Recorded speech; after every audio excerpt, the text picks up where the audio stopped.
आज के इस वीडियो में हम लोग जान लेंगे क्लास 8 के साइंस का 13th चैप्टर ध्वनि के बारे में और साथ ही जान लेंगे इस चैप्टर से जुड़े क्वेश्चंस और आंसर्स के बारे में। तो फ्रेंड्स चलिए आज का ये वीडियो हम स्टार्ट करते हैं।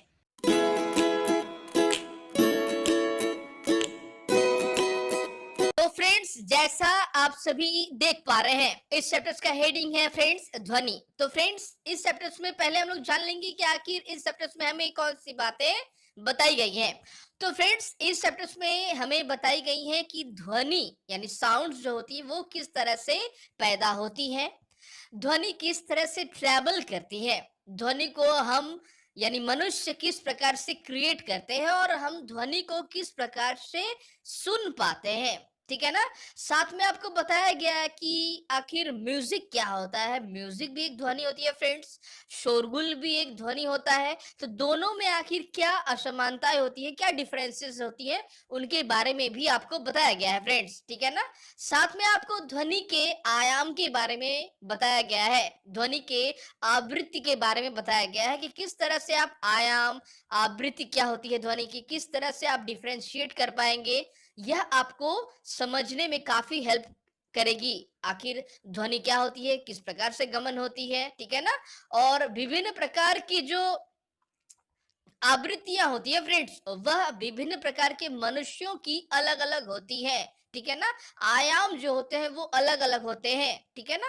मनुष्य किस आवृत्ति से किस आवृत्ति तक वह किसी भी आवाज को सुन पाता है उसके बारे में भी आपको इस चैप्टर्स में बताया गया फ्रेंड्स। तो फ्रेंड्स चलिए सबसे पहले हम जान लेते हैं कि आखिर ये ध्वनि शब्द का आखिर क्या मतलब होता है फ्रेंड्स। तो फ्रेंड्स आप सभी जानते हैं ध्वनि एक एनर्जी है फ्रेंड्स, ऊर्जा है, ठीक है ना, जो किस प्रकार से क्रिएट होती है, जब भी कोई भी वस्तु जब कांपता है, कंपित करता है, ठीक है ना। ध्यान से समझना है, जब भी किसी वस्तु का कंपन होता है तो उत्पन्न होता है ध्वनि, समझना है। अब आपको जान लेना है कि ये कंपन का तात्पर्य क्या है। तो फ्रेंड्स जब वह कोई भी वस्तु जो एक निर्दिष्ट बिंदु से, ध्यान से समझना है, वह कोई भी वस्तु जो अपने निर्दिष्ट बिंदु से आगे पीछे या फिर ऊपर नीचे जब करती है तो उसे हम कंपन कहते हैं, क्योंकि कंपन की ही क्रिया के समय जो वस्तुएं होती है वो अपने एक निर्दिष्ट बिंदु, ठीक है ना, एक समान बिंदु जहां पर वह स्थिर है उस बिंदु से आगे पीछे या फिर ऊपर नीचे जब होती है तो ही कंपन होता है और कंपन के ही दौरान उत्पन्न होती है ध्वनियां।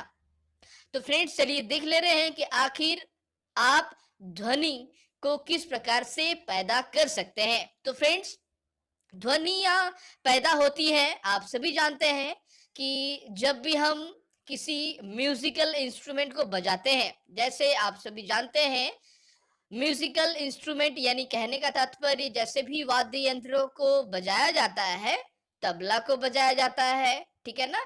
इसके अलावा सितार को बजाया जाता है, बांसुरियां जब बजाई जाती हैं, वायलिन जब बजाई जाती हैं तो उनमें से पैदा होती है विभिन्न प्रकार की ध्वनियां, जैसा आप सभी देख पा रहे हैं।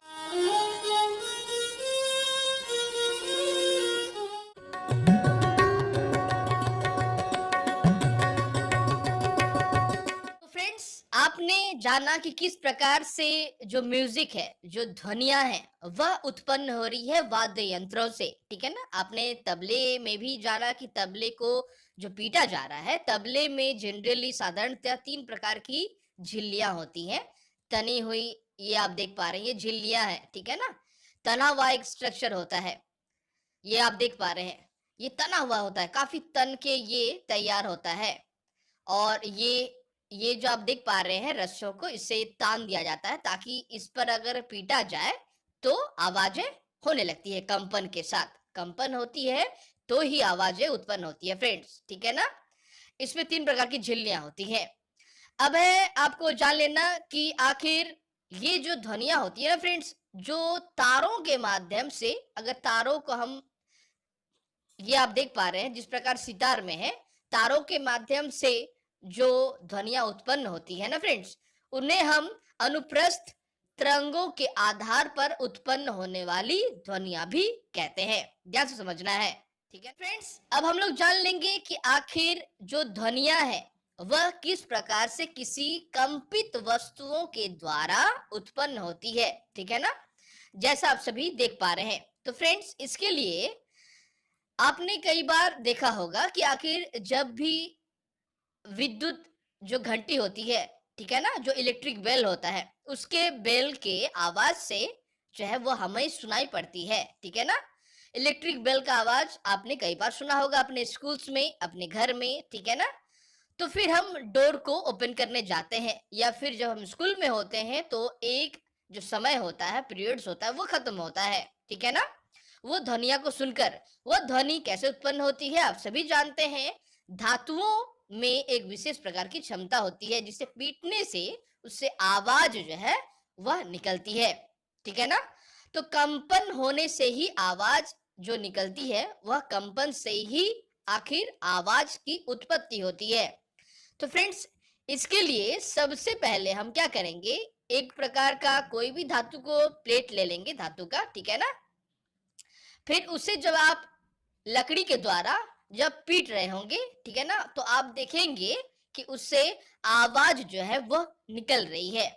यह आवाज उसी समय निकलती है जब वस्तुएं कांपती है, यानी वाइब्रेशन जब होता है। वाइब्रेशन या फिर कंपन क्या है फ्रेंड्स, मैंने आपको कुछ देर पहले ही बताया। जब भी कोई वस्तु अपने निर्दिष्ट बिंदु से या फिर संतुलित बिंदु से ऊपर नीचे, ठीक है ना, या फिर आगे पीछे करने लगती है, तो ही हम कंपन उसे कहते हैं। ठीक है ना, और कंपन के दौरान ही उत्पन्न होती है ध्वनियां, जैसा आप पिक्चर्स में भी देख पा रहे हैं। तो यहाँ पर जो कंपन है, ये आप देख पा रहे हैं बॉयज है, बड़ी ही आसानी के साथ ये पैदा कर रहे हैं।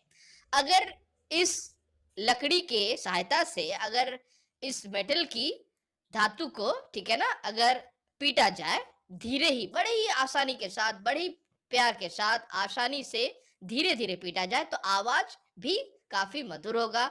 और जैसे इसे जोर के साथ हम पीटेंगे, आवाज भी काफी बढ़ जाएगी। आपने जान लिया कि आखिर किसी भी मेटल से बनी वस्तु को अगर पीटा जाए तो उससे आवाजें जो है वो निकलती है। ठीक है ना, आवाजें निकलती हैं, ध्यान से समझना है। जब वाइब्रेशन यानी जब कंपन होता है तो ही आवाजें निकलती हैं। अब कंपन को हम किस प्रकार से देख पाएंगे कि वास्तव में क्या कंपन होने के साथ ही आवाजें निकल आती है, तो इसके लिए हमें एक प्रयोग करना पड़ेगा। ठीक है ना, आप एक थाली लेंगे और थाली में पानी भर देंगे, और फिर उसे आप चम्मच के सहारे जब पीटते हैं तो आप देखेंगे कि आखिर जब भी आप पीट रहे थाली को, तो पानी जो हो रहा है वह कांप रहा है, यानी वाइब्रेशन उसमें हो रही है उस पानी में। ठीक है ना, तो आप आवाज के साथ आप कंपन भी बहुत ही आसानी के साथ देख पाएंगे। फ्रेंड्स, आप सभी ये जानते हैं कि आखिर जो आवाज होती है ना फ्रेंड्स, वह ठोसों के माध्यम से, यानी ठोस पदार्थ के माध्यम से, और द्रव्य पदार्थ के माध्यम से, और गैस पदार्थ, यानी आखिर आवाज या फिर ध्वनि के गमन के लिए हमें जरूरत होती है माध्यम की। चाहे वह ठोस हो सकता है, चाहे वह द्रव्य हो सकता है, या फिर गैस हो सकता है। फ्रेंड्स, आपने कई बार देखे होंगे आसमान में जब बिजलियां कड़कती हैं तो उनकी आवाज जो है हमें बाद में सुनाई देती है, जबकि उनका जो लाइट है, जो उनका प्रकाश है, वह हमें पहले दिखाई देता है। इसके पीछे का रीजंस क्या है फ्रेंड्स? फ्रेंड्स, इसके पीछे का कारण यह है कि प्रकाश का जो गमन होता है वह ध्वनि की अपेक्षा काफी ज्यादा होता है। प्रकाश 1 सेकंड में 30 करोड़ मीटर जो है वह गमन कर पाती है, 1 सेकंड में। ध्यान से समझना है, प्रकाश का गमन 1 सेकंड में 30 करोड़ मीटर होता है। ठीक है ना, वही दूसरी तरफ अगर देखा जाए, ध्वनि जो होती है 330 मीटर ही गमन कर पाती है सिर्फ 1 सेकंड में। इसीलिए प्रकाश जो है वो हमें पहले दिखाई देता है, जबकि आवाज जो है हमें बाद में सुनाई देती है। ठीक है ना, तो यह बात भी आपको याद रखनी है। कई बार ऐसा जो क्वेश्चन है वह पूछा भी जाता है। ठीक है ना फ्रेंड्स? फ्रेंड्स, हम लोग जान लेंगे कि आखिर किस प्रकार से आखिर मनुष्य जो है वह आवाज को क्रिएट करता है, यानी मनुष्य के द्वारा किस प्रकार से ध्वनि की सृष्टि होती है, जैसा आप सभी देख पा रहे हैं। तो फ्रेंड्स, मनुष्य जिस प्रकार से आवाज की सृष्टि करते हैं, वह पॉइंट जो होता है वह गला में स्थित होता है, आप सभी जानते हैं। यानी गला में एक पॉइंट ऐसा भी होता है, एक बिंदु ऐसा भी होता है जिसके वाइब्रेशन से, जिसके कंपन से आवाज जो है वो पैदा होती है मनुष्य में, ठीक है ना। तो आप सभी जानते हैं, मनुष्य में, मानवों में जो ध्वनि वाक यंत्र, ध्यान से समझना है, वाक यंत्र अथवा कंठ, लैरिंग्स द्वारा उत्पन्न होती है। जब भी हम अपनी उंगलियों को अगर कंठ में रखेंगे, ठीक है ना, जो उभार है जो कि कंठ है, ठीक है ना, उस पे अगर हम रखते हैं और कुछ भी बोलते हैं तो आप देखेंगे कि वह वाइब्रेशंस कर रही है, वह कंपित हो रहा है। कंपन होने के साथ ही आवाज जो है वह निकलती है। इसे आपको समझना है फ्रेंड्स, ठीक है ना। फ्रेंड्स, अब हम जान लेंगे कि आखिर वाक यंत्र आखिर होता क्या है। तो फ्रेंड्स, मनुष्य के शरीर का वह भाग जो बोलने के लिए, जो साउंड के निर्गत के लिए रेस्पॉन्सिबल होता है, उत्तरदायी होता है, उसे हम वाक यंत्र कहते हैं या फिर कंठ कहते हैं। कंठ जनरली फ्रेंड्स, यह एक कार्टिलेज का बना एक बेसिक स्ट्रक्चर होता है, जिसमें जिसमें तंतुएं होती हैं, ध्यान से समझना है, ठीक है ना। जिसमें तंतुएं होती हैं, वो तंतु हम वाक तंतु कहते हैं। वाक तंतु के छोटे और बड़े, ठीक है ना, उनके होने से ही आवाज निकलती है, यह भी आपको समझना है फ्रेंड्स। और ये वाक जो यंत्र होता है, ये गले में श्वास नली के ऊपरी सिरे पर होता है स्थित, ध्यान से समझना है। ये श्वास नली के ठीक ऊपरी सिरे पर यह उपस्थित होता है वाक यंत्र या फिर कंठ। समझना है आपको बातों को, ठीक है ना। कंठ के आर पार दो वाक तंतु होते हैं, ध्यान से समझना है। आर पार होते हैं दो, कंठ के आर पार दो वाक तंतु होते हैं, ठीक है ना। उतक बहुत ही पतली झिल्ली नुमा स्ट्रक्चर होती है वाक तंतु, उनके ही सिकुड़ने और फैलने से आवाजें जो है वह निकल पाती है, समझना आपको। और उनके बीच एक पतला सा गैप होता है, ठीक है ना। उनके बीच पतला सा गैप बना होता है जिसे हम झिर्री कहते हैं, और उसी में से वायु का निर्गत होता है तो ही आवाजें निकलती है। लेकिन सांस लेने के समय ऐसा नहीं होता है फ्रेंड्स, ठीक है ना। जब भी हम आवाजें क्रिएट करते हैं तो फिर ये झिर्री का जो गैप होता है वो आखिर बड़ा या छोटा होता है, देन आवाजें निकल पाती है, जैसा आप सभी पिक्चर्स में भी देख पा रहे हैं। मनुष्य के जो वाक यंत्र होते हैं, उनका जो कुछ स्ट्रक्चर होता है वो कुछ ऐसा होता है, ठीक है ना, आप देख पा रहे हैं। ये झिर्री होती है, झिर्री यानी बीच वाला जो गैप होता है, ठीक है ना, जहां से आवाजें निकलती है और साउंड्स क्रिएट होता है। और वाक तंतु जो होती है, ये वाक तंतु है और ये भी वाक तंतु है। ये स्ट्रेचेबल होती है, तनी हुई होती है, ठीक है ना, आर पार होती है, आप देख पा रहे हैं। तना, ये तना होने के कारण क्या होता है, इसमें वाइब्रेशन होता है, और वाइब्रेशन के साथ ये गैप जो होता है ये कमता, ठीक है ना, कमता है या फिर ज्यादा होता है, देन जो है ये आवाजें जो है वो निकलती हैं। जब भी हम चिल्लाते हैं ना फ्रेंड्स, तो फिर आवाजें जो होती है वो काफी ज्यादा होती है, ठीक है ना, ध्यान से समझना है। ये इस झिर्री का जो गैप के कारण ये उत्पन्न हो रही है, समझना आपको बातों को। और कंठ जो है ये बाहर वाला पोर्शन होता है जो कि ऊंचा, ठीक है ना, आप देख पा रहे हैं, ये कंठ, ये लैरिंग्स वाला जो भाग होता है, ठीक है ना। आपने कंठ के बारे में भी आपने लास्ट के चैप्टर्स में ही पढ़े कि एडम्स एप्पल वाला जो भाग होता है, ठीक है ना, वो कौन सा होता है गले में, जिससे आवाजें जो होती है वो सहायता करती है। आवाज एक एडोलेसेंस वाले जो पीरियड होते हैं, जो किशोर अवस्था होती है, उसके बाद जो आवाज होती है वो अलग होती है, ठीक है ना। आपने लास्ट के चैप्टर्स में भी पढ़े, ठीक है ना, समझना है आपको बातों को। तो फ्रेंड्स, मनुष्य में भी वाक यंत्र होते हैं, ठीक है ना। वाक यंत्र या कंठ के आर पार दो वाक तंतु इस प्रकार तानित होते हैं कि उनके बीच वायु के निकलने के लिए एक संकीर्ण झिरी बनी होती है, ठीक है ना, और इनसे ही आवाजें निकलती है। ध्यान से समझना है फ्रेंड्स। अब आपको जान लेना है कि आखिर ये पूरी तरह से किस प्रकार से काम करते हैं। जब फेफड़े वायु को बलपूर्वक झिरी से बाहर निकालते हैं तो वाक तंतु कंपित होते हैं जिससे ध्वनि उत्पन्न होती है। ठीक है ना फ्रेंड्स।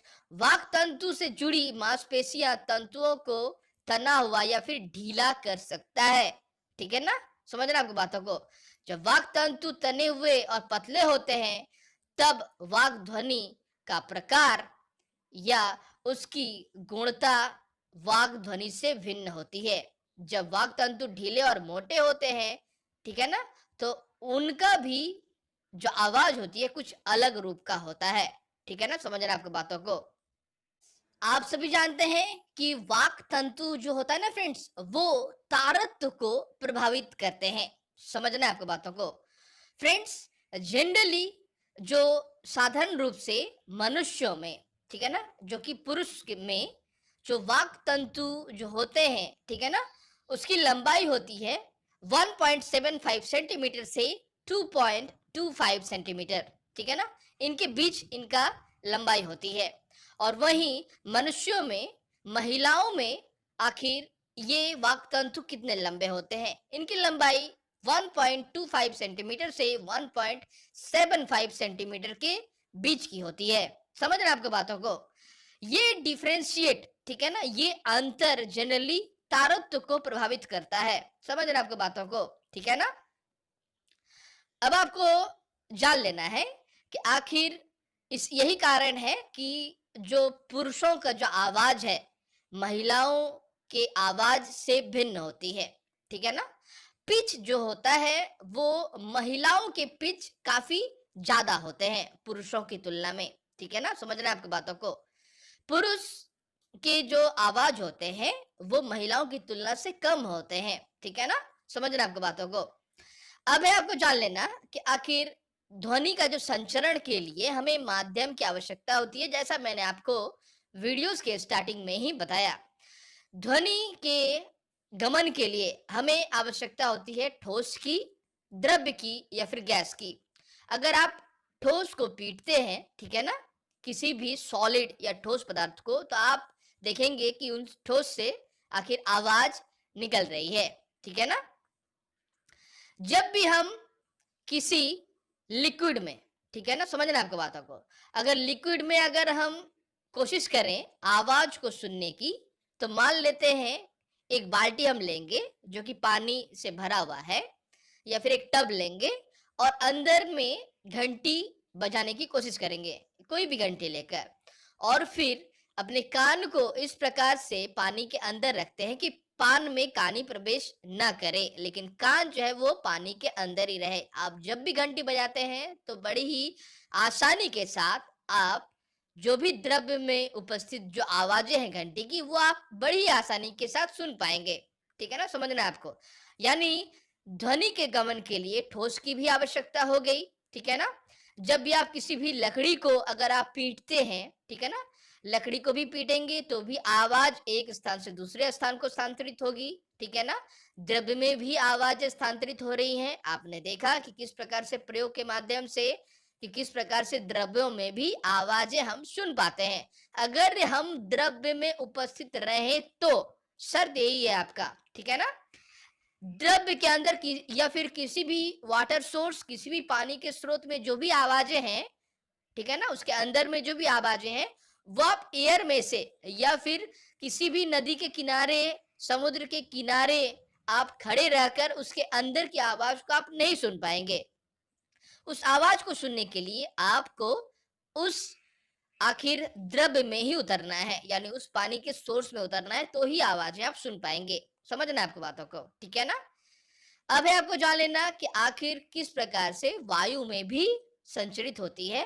तो फ्रेंड्स, इसके लिए एक प्रयोग और भी बताया गया है, जहां पर आप एक सेल फोन लेते हैं, ठीक है ना।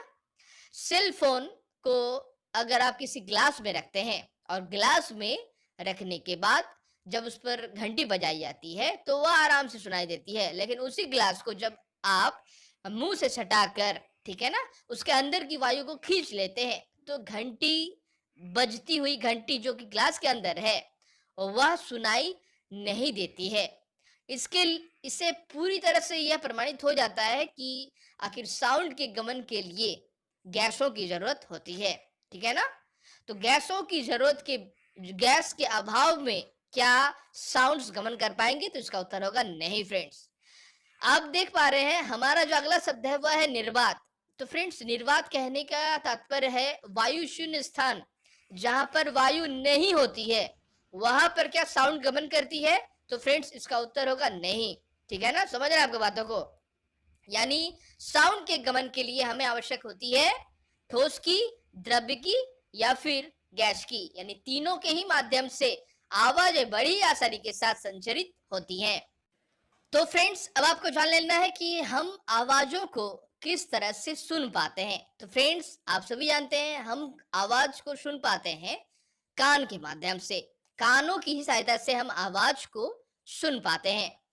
तो फ्रेंड्स आप देख पा रहे हैं कान किस प्रकार से हेल्प करते हैं, किस प्रकार से सहायता करते हैं। तो फ्रेंड्स आप सभी जानते हैं कान में, ठीक है ना, जनरली कान को 3 भागों में बांटा गया है। ठीक है ना? बाहरी आप देख पा रहे हैं, बाहरी ये है, मध्य और ये है आंतरिक।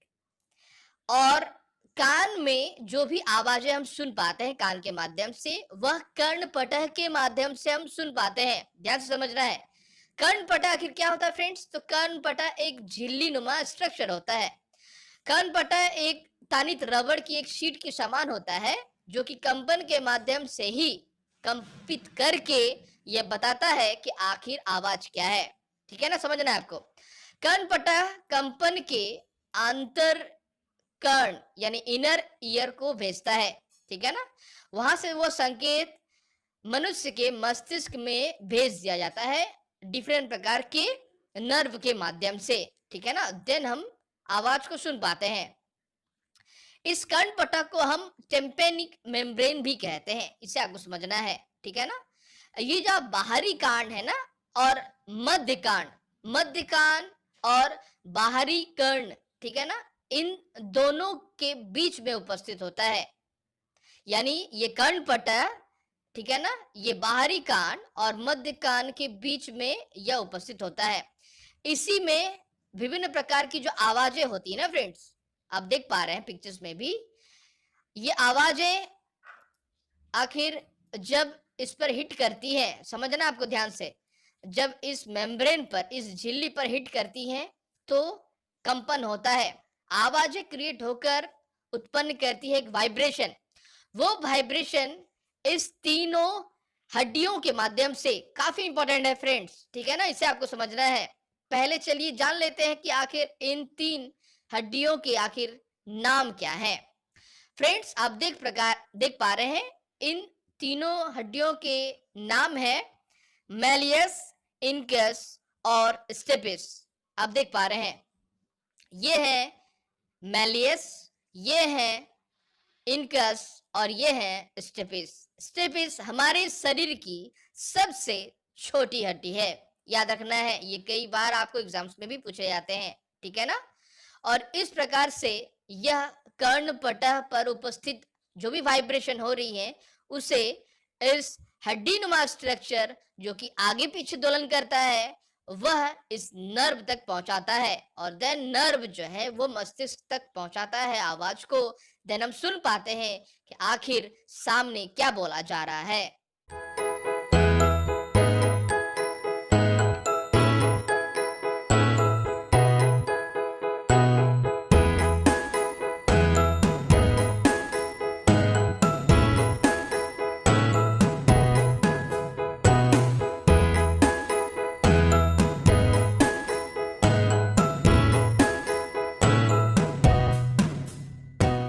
अब हम लोग जान लेंगे कंपन का आयाम, आवर्तकाल तथा आवृत्ति के बारे में।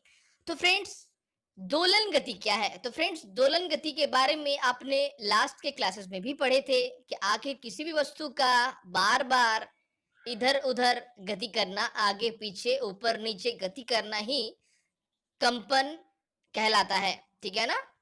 इसी गति को हम दोलन गति भी कहते हैं। दोलन गति के बारे में भी आपने जाना था फ्रेंड्स कि आखिर दोलन गति किस प्रकार से संपन्न होते हैं। तो फ्रेंड्स अब हम लोग जान लेंगे कि आखिर कंपन का आयाम क्या होता है, ठीक है ना। तो फ्रेंड्स जैसा आप सभी देख पा रहे हैं, आयाम जब कोई कंपित वस्तु अपने निर्दिष्ट या फिर संतुलित बिंदु से अधिकतम दूरी तय करती है, ठीक है ना, तो वह आयाम कहलाती है, ठीक है ना। आयाम को हम इंग्लिश में एम्पलीट्यूड कहते हैं।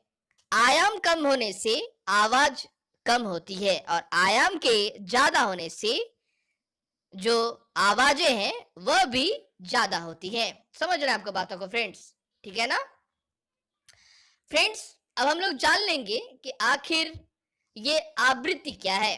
आप देख पा रहे हैं पिक्चर्स में भी, प्रति सेकेंड होने वाले दोलनों की संख्या को हम दोलन की आवृत्ति कहते हैं, यानी फ्रीक्वेंसी कहते हैं। समझ रहे हैं आपको, ठीक है ना। ये फ्रीक्वेंसीज आखिर यह बताती है कि आखिर आवाज जो है वो कितना उत्पन्न हो रहा है एक सेकेंड्स में। समझ रहे हैं आपको बातों को, यानी मनुष्य के कान जो होते हैं वो कितने आवाज को सुन पाते हैं। ध्यान से समझना है फ्रेंड्स। आवृत्ति को हम जिस तरह से हम माप सकते हैं, आवृत्ति को हर्ट्ज के थ्रू मापा जाता है। इसका संकेत होता है H और Z। समझना है आपको। एक सेकेंड्स में दोलनों की संख्या को हम दोलन की आवृत्ति कहते हैं, ठीक है ना। एक सेकेंड्स में, सिर्फ एक सेकेंड्स में कितने बार दोलन हो रहे हैं, ठीक है ना, उस दोलन की संख्या को हम आवृत्ति कह रहे हैं। तो मनुष्य कितनी आवृत्ति तक सुन सकता है? तो फ्रेंड्स मनुष्य सुन सकता है 20 हर्ट्ज तक, यानी 20 बार की आवृत्ति एक सेकेंड्स में अगर होती है जब, तो ही मनुष्य सुन सकता है। तो मनुष्य का जो श्रव्यमान आखिर कितना है? तो मनुष्य 20 हर्ट्ज से 20 हर्ट्ज से 20,000 हर्ट्ज तक आवाजें सुन सकता है। 20 हर्ट्ज से नीचे के जो आवाजें होती हैं, ठीक है ना, उसे हम इंफ्रासोनिक साउंड कहते हैं। और 20,000 हर्ट्ज से जो ऊपर साउंड होती है उन्हें हम अल्ट्रासोनिक साउंड्स कहते हैं। इसे आपको समझना है, ठीक है ना। तो मनुष्य 20 हर्ट्ज से 20,000 हर्ट्ज के बीच की आवाजें वह सुन पाता है। 20 से नीचे की आवाजें नहीं सुन पाता है और ना ही 20,000 के ऊपर की आवाज को सुन पाता है। अब है आपको जान लेना कि आखिर ये हर्ट्ज जो है उसे हम किस प्रकार से हम और भी अच्छे से समझ पाएंगे। तो फ्रेंड्स आप सभी ने जाना कि आवृत्ति क्या होती है। किसी भी वस्तु का एक सेकेंड्स में होने वाले दोलनों की संख्या को हम आवृत्ति कह रहे हैं। 20 हर्ट्ज कहने का तात्पर्य एक सेकेंड्स में 20 बार दोलन किया हुआ, ठीक है ना। 1 हर्ट्ज कहने का तात्पर्य एक सेकेंड्स में सिर्फ एक ही बार दोलनों की संख्या। और 20,000 हर्ट्ज यानी एक सेकेंड्स में 20,000 बार दोलनों की संख्या को हम कह रहे हैं 20,000 हर्ट्ज, ठीक है ना। यानी हर्ट्ज जितना होगा आपको समझ लेना है एक सेकेंड्स में दोलन की संख्या उतनी ही हो रही है। तो फ्रेंड्स अब हम लोग जान लेंगे कि आखिर ध्वनि के लिए जो निम्नलिखित दो कारक जो सबसे ज्यादा महत्वपूर्ण है वो आखिर क्या है। तो वह है फ्रेंड्स आयाम और वह दूसरा है आवृत्ति, यानी एक आयाम है और दूसरा आवृत्ति। तो फ्रेंड्स आपने आयाम के बारे में भी जाना और आवृत्ति के बारे में भी आपने जाना फ्रेंड्स, ठीक है ना। तो फ्रेंड्स इसे और भी अच्छे से समझने के लिए आप कह सकते हैं कि जब भी आयाम जो है ना फ्रेंड्स वह अगर ज्यादा होता है, ठीक है ना, अगर हम जान ले आयाम, ठीक है ना, यानी जो भी कंपित वस्तुएं हैं जो कि ऊंचाई तक जितनी जा रही हैं वह उसका आयाम होता है, ठीक है ना। ऊंचाई तक पहुंचना उसका आयाम कहलाता है। जितनी ऊंचाई तक जाएगी शोर उतना ज्यादा होगा, आवाजें उतनी ज्यादा होगी। समझना है आपको बातों को, ठीक है ना। आवाजें उतनी ज्यादा होंगी, समझना है। और आयाम जितना कम होगा ना फ्रेंड्स, आवाजें उतनी धीरी होंगी। एग्जाम्पल के रूप में आप कह सकते हैं, ये आप देख पा रहे हैं, ठीक है ना, आप देख पा रहे हैं यहां पर आयाम कम दिखाया जा रहा है, ठीक है ना।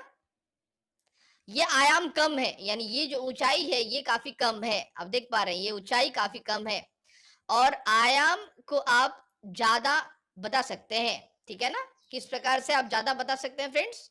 तो फ्रेंड्स, आयाम कब ज्यादा होंगी?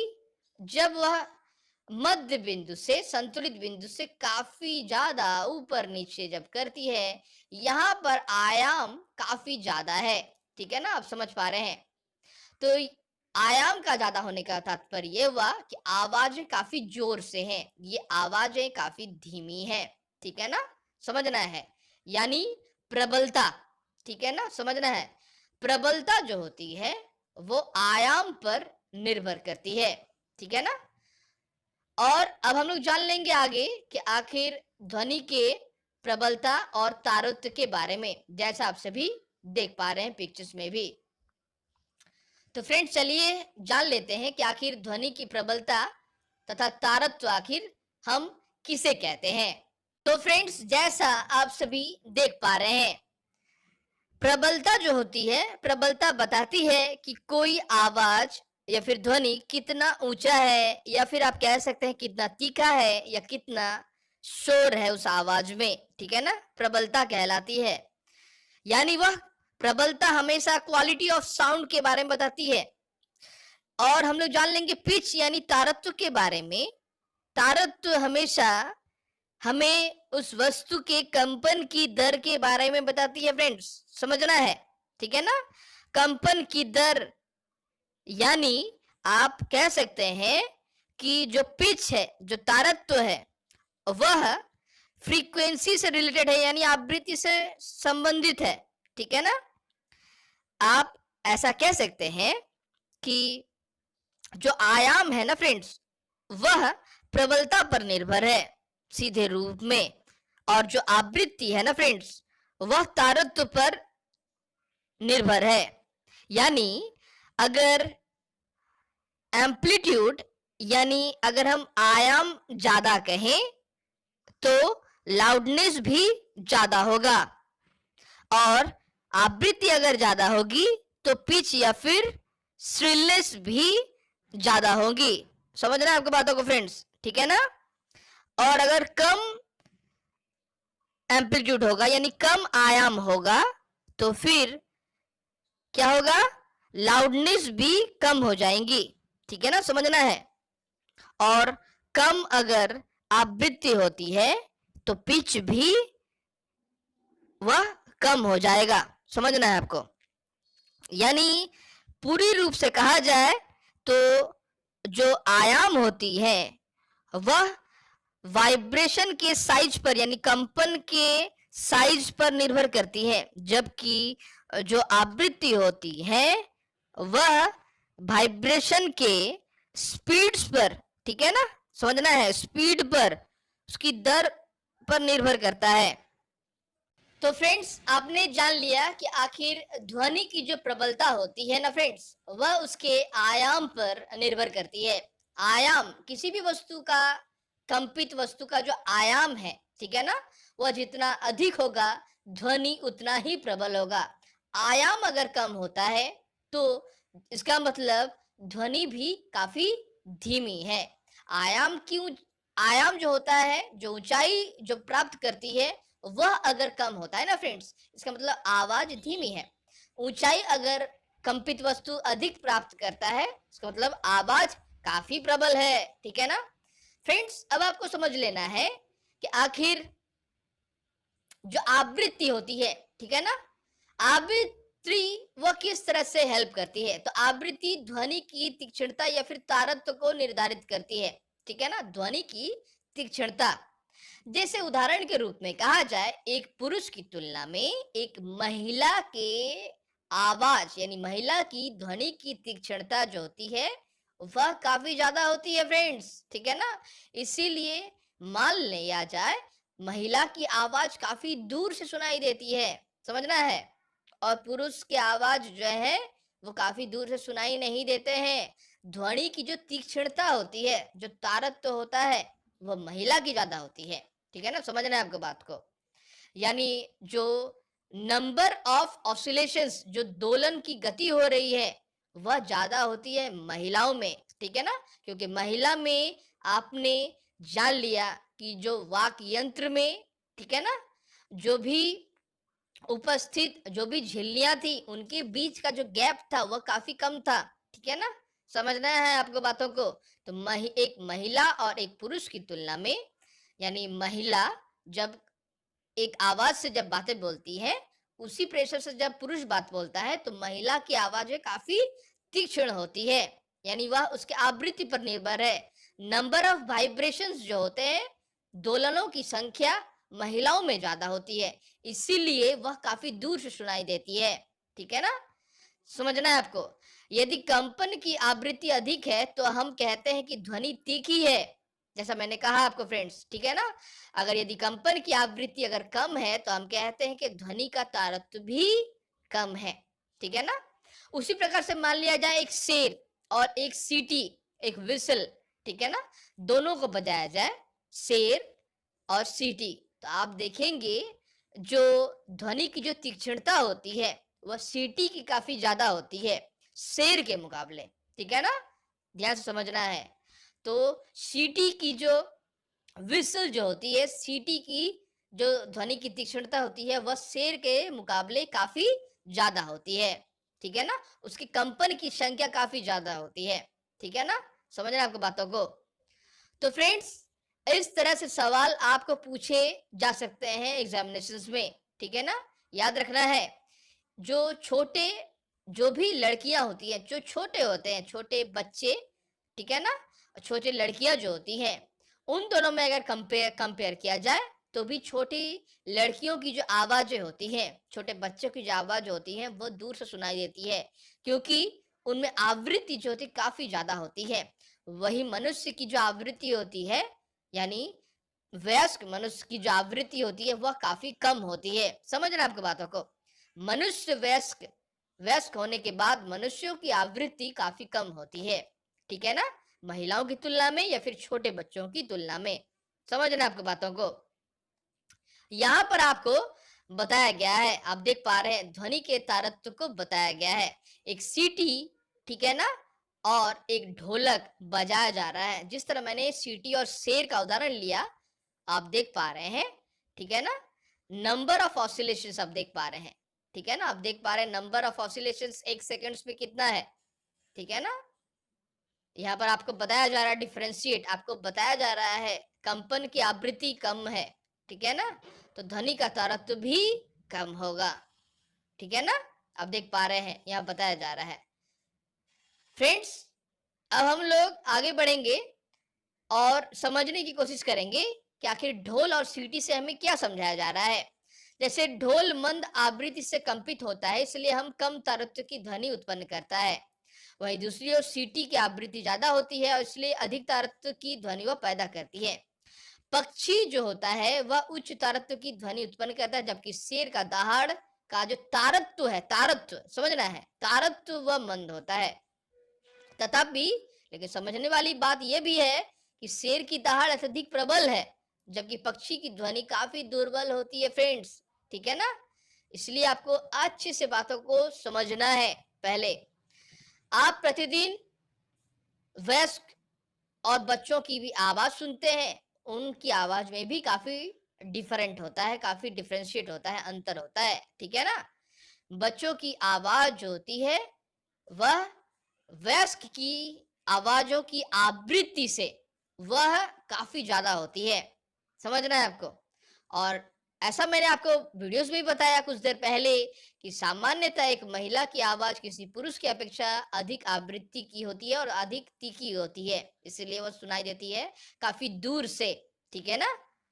तो फ्रेंड्स, अब हम लोग जान लेंगे कि आखिर शोर तथा संगीत में आखिर क्या डिफरेंस है। तो फ्रेंड्स, शोर, जब भी हम अवांछित म्यूजिक को सुनते हैं, ठीक है ना, जिसमें कोई भी धारा नहीं होती है, ठीक है ना, समझना है। शोर क्या होता है, जब भी आप अवांछित आवाजों को सुनते हैं या फिर आप हो सकता है बहुत सारे म्यूजिक्स, ठीक है ना, जब एक साथ बजा दिए जाए तो वह आपको शोर प्रतीत होंगे, ठीक है ना। और संगीत काफी सुहावना होता है, काफी मधुर होता है। उनमें जो आवृत्तियां होती है, ठीक है ना, उनमें जो स्वर होता है, आवृत्तियां जो होती है, जो आयाम होता है, वह एक निर्दिष्ट रूपरेखा में प्रवाहित होता है फ्रेंड्स। म्यूजिक्स में आप देख पाएंगे, म्यूजिक्स में काफी आसान सा एक एक आप देख पा रहे हैं, ये आयाम जो है, ये आवृत्तियां जो है बिल्कुल एक समान प्रवाहित होती हैं, काफी मधुर लगता है, ठीक है ना। वही वही दूसरी तरफ शोर में अगर देखा जाए, तो शोर कभी ऊंचे नीचे, ठीक है ना, आप देख पाएंगे उनकी आवृत्तियां, आयाम जो होते हैं कुछ भी हो सकती है। तो यहाँ पर आप, ये शोर का उदाहरण है और ये म्यूजिक्स का उदाहरण है, आप देख पा रहे हैं पिक्चर्स में भी, ठीक है ना। तो शोर जनरली जो होती है, जब भी क्लास में आप देखेंगे बहुत सारे टाइम कि आखिर जब टीचर प्रेजेंट नहीं होते हैं, तो बहुत सारे लड़के लड़कियां जो है वह एक साथ बात करते हैं, तो वह शोरगुल होता है फ्रेंड्स। बहुत सारे म्यूजिक, ठीक है ना, अगर बॉक्स अगर रख दिया जाए, तो वह भी शोरगुल हुआ। इसके अलावा आप कह सकते हैं कि जो वाहन से जो आवाज निकलते हैं, वह भी शोरगुल हुआ, ठीक है ना। वाहन के सामने, वाहन जो हॉर्न बजाता है, वह भी आवाज हुआ। हॉस्पिटल के सामने इसीलिए जो हॉर्न होता है, उसे नहीं करने के लिए कहा जाता है, ठीक है ना, बिल्कुल शांत होना चाहिए हॉस्पिटल के सामने वाला जो जगह होता है, ठीक है ना, समझना है आपको बातों को। और बहुत सारे कंपनीज, बहुत सारे कारखानों में भी दिखा गया है कि जो मशीनें चलती है काफी शोर के साथ चलती है, ठीक है ना। तो यह बात आपको याद रखनी है। और साथ में आपको जान लेना है कि आखिर बहुत सारे जंतु हैं जो 20,000 हर्ट्ज से भी अधिक आवृत्ति ध्वनि को सुन सकते हैं, ठीक है ना। तो इसमें से एक जानवर है, वह है डॉग। डॉग में ऐसी क्षमता जो है वह पाई जाती है, ठीक है ना। साथ में जो बैट होते हैं, जो चमगादड़ होते हैं, उसमें भी अल्ट्रासोनिक साउंड को पैदा करने की एक क्षमता पाई जाती है। समझना आपको बातों को फ्रेंड्स। तो फ्रेंड्स, अब हमें जान लेना है कि सुस्वर ध्वनि आखिर क्या होती है। तो सुस्वर ध्वनि वह ध्वनि होती है जो कानों को सुखद लगती है। हारमोनियम ध्वनि, ठीक है ना, कोई भी म्यूजिक इंस्ट्रूमेंट से जो निकलने वाली जो ध्वनि होती है, काफी सुखद होती है, काफी सुस्वर होती है, ठीक है ना। तो फ्रेंड्स, शोर प्रदूषण आखिर क्या होता है। तो फ्रेंड्स, जैसा मैंने आपको कुछ देर पहले कहा कि आखिर वाहनों की ध्वनियां, विस्फोट, पटाखों का फटना, उनमें से जो आवाज है आप देख पा रहे हैं निकल रही है, वह अवांछित होते हैं, ठीक है ना। उसे आप नहीं चाहते हैं ऐसी ध्वनि हो, तो अवांछित ध्वनियों का को ही हम लोग शोर प्रदूषण कहते हैं, ठीक है ना, जो वातावरण में मौजूद होती है। और घर में जो मौजूद होती है जो आवाजें, जो शोर के रूप में आप कह सकते हैं, बहुत सारे ऐसे जगह पर घर में मशीनें या फिर लाउड स्पीकर को बहुत जोर जोर से बजाया जाता है, तो वह अवांछित ध्वनियां होती हैं जो शोर के रूप में हमें प्रतीत होती हैं। ऊंची आवाज में चिल्लाना, बात करना 10 आदमी का, वह भी शोरगुल प्रतीत होता है। टेलीविजन को अगर आप जोर से, ट्रांजिस्टर रेडियो का अगर आप रसोई घर में बहुत से सामान को अगर आप चलाते हैं जोर से इलेक्ट्रिक की सहायता से, तो वह जब रन करती है, तो क्या होता है, बहुत सारी आवाजें जो है वो निकलती है, जो कि शोर प्रदूषण के लिए उत्तरदायी होती है। क्योंकि शोर प्रदूषण को प्रभावित करने वाले जो कारक हैं, उनके बारे में भी आपको बहुत समय ऐसा एग्जामिनेशंस में पूछा जाता है। तो फ्रेंड्स, अब हम लोग कुछ बातें जान लेंगे आखिर श्रवण क्षति के बारे में। तो फ्रेंड्स, अगर बहुत टाइम अगर आप किसी जगह पर ऐसे रखते हैं जहां पर काफी शोरगुल हो रहा है, ठीक है ना, जैसे सड़क के किनारे अगर आप रह रहे हैं, तो उसमें से बहुत सारी जो बीमारियां हैं, ठीक है ना, वो उत्पन्न होती है। रक्तचाप उत्पन्न होता है, चिंता होता है, नींद नहीं आना, बहुत सारे जो शारीरिक असुविधाएं हैं वो तैयार होती हैं अगर आप सड़क के किनारे रहते हैं, तो यानी अगर आप शोरगुल वाले जगह पर रहते हैं। इसीलिए बहुत समय ऐसा देखा गया है कि बहुत समय प्रेफर किया जाता है कि आप सड़क के किनारे घर ना लें, काफी अंदर लें, सड़क से काफी अंदर रहे, दूर रहे, जो वायु प्रदूषण से भी काफी सही रहेगा, और आवाजें जो शोरगुल है उनसे भी आप बच पाएंगे, ठीक है ना। तो फ्रेंड्स, ये श्रवण क्षति आखिर होता क्या है। तो फ्रेंड्स, बहुत समय देखा गया है कि बहुत देर तक अगर आप किसी शोरगुल वाले प्लेस पे रहते हैं, तो आंशिक रूप से एक अशक्तता यानी एक डिसएबिलिटीज जो है वो हमें हो जाती है, ठीक है ना। बहुत समय तक अगर आप किसी शोरगुल वाले जगह में रहते हैं, तो अगर आप कुछ देर बाद जब वहां से हटते हैं, तो आप कुछ देर के लिए आप जो है वह आवाजों को, जो सामान्य हो रहे आवाज को आप सुन नहीं पाते हैं। इसे हम लोग आंशिक अशक्तता जो है वो हम कह रहे हैं, ठीक है ना, समझ रहे हैं आपकी बातों को। क्योंकि बहुत समय ऐसा देखा गया है कि बहुत से कारखानों में, कल कारखानों में बहुत सारे ऐसे लोग हैं जो काम करते करते धीरे धीरे बहरे हो गए हैं, यानी उनके श्रवण की जो क्षमताएं हैं वह बिल्कुल पूरी तरह से क्षतिग्रस्त हो चुकी है। वो अब साधारण रूप से नहीं सुन पाते हैं। विभिन्न प्रकार के कानों में जो सुनने के लिए जो मशीन्स आती हैं उनका वो उपयोग कर रहे हैं, यानी ईयर एड्स का जो ईयर में जो भी एडेड होते हैं ना, जो मशीन्स होती हैं उनको लगाकर वो सुनते हैं। ध्यान से समझना है फ्रेंड्स, ठीक है ना। तो फ्रेंड्स, आगे हम लोग इस वीडियो में आगे बढ़ेंगे और जान लेंगे इस चैप्टर से जुड़े क्वेश्चंस और आंसर्स के बारे में। चलिए जान ले रहे हैं कि आखिर सवाल नंबर 1 में आखिर हमसे क्या पूछा गया है। जैसा फ्रेंड्स आप सभी देख पा रहे हैं, प्रश्न नंबर 1 फ्रेंड्स, ठीक है ना। प्रश्न नंबर 1 में पूछा गया है हमसे, सही उत्तर चुनिए। यह है हमारा सवाल नंबर 1। आपको एक प्रश्न के 4 विकल्प दिए गए हैं, सही विकल्प आपको चुनना है। तो फ्रेंड्स चलिए देख ले रहे हैं कि आखिर सवाल क्या है। सवाल है, ध्वनि संचरित हो सकती है, ठीक है ना। जो ध्वनि है ना फ्रेंड्स, तो वह संचरित हो सकती है। विकल्प क्या है, चलिए देख ले रहे हैं। विकल्प है नंबर क, केवल वायु या गैसों में। नंबर ख, केवल ठोसों में, ठोस पदार्थों में, ठीक है ना। नंबर ग, केवल द्रव्यों में। और नंबर घ, ठोस, द्रव्य तथा गैसों में, यानी तीनों में। तो फ्रेंड्स आपने वीडियोस में भी जाना कि जो ध्वनि है ना फ्रेंड्स, वह संचरित हो सकती है। वह तीनों मीडियम में ही संचरित हो सकती है, चाहे वह ठोस हो, चाहे वह द्रव्य हो, या फिर चाहे वह गैसीय पदार्थ हो। तीनों में से ही ध्वनि संचरित हो सकती है। तो फ्रेंड्स आपका उत्तर होगा नंबर घ, ठीक है ना। आप देख पा रहे हैं कि ध्वनि का संचरण ठोस, द्रव्य और गैस तीनों में हो सकता है, ठीक है ना। तो आप उत्तर में लिखेंगे ध्वनि संचरित हो सकती है घ, ठोस, द्रव्य तथा गैसों में। आगे बढ़ेंगे फ्रेंड्स, देख लेंगे प्रश्न नंबर 2 में हमसे क्या पूछा गया है। प्रश्न नंबर 2 आप देख पा रहे हैं, निम्न में से किस वाक ध्वनि, ध्यान से देना है, ठीक है ना। निम्नलिखित में से किस वाक की ध्वनि की आवृत्ति न्यूनतम होने की संभावना है।